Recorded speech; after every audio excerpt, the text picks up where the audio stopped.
বৈষম্য বিরোধী ছাত্র আন্দোলনে আব্দুল জব্বার নামে এক শিক্ষার্থীকে হত্যা চেষ্টা মামলায় আন্তর্জাতিক অপরাধ ট্রাইব্যুনালের সাবেক প্রসিকিউটর তুরিন আফরোজের 4 দিনের রিমান্ড মঞ্জুর করেছেন আদালত।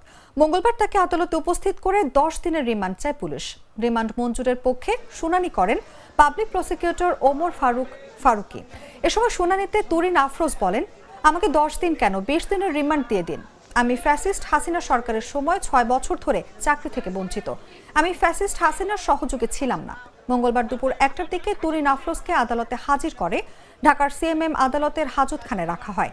এরপর দুপুর 2টা 34 ঢাকার additional chief metropolitan magistrate Zakir হোসাইনের আদালতে তুলে 10 দিনের রিমান্ড চেয়ে আবেদন করেন উত্তরা পশ্চিম থানার উপপরিদর্শক সুমন মিয়া।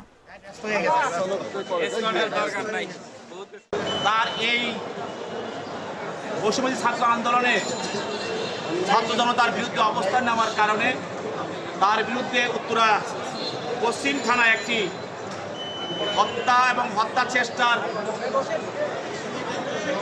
চেষ্টার একটি মামলা হয়। সেই মামলায় শেহাজাহান নামী আসামি।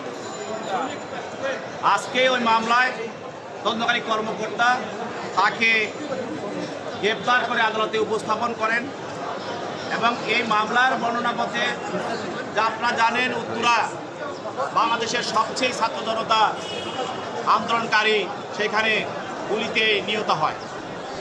আর সেই মামলায় সেই এজাহারকারী বান্ডেল থাকলে প্রতি সেনমানিতে টাকা বাঁচবে। বিকাশ সেনমানি বান্ডেল কিনে জিতুন প্রতি লেনদেনে।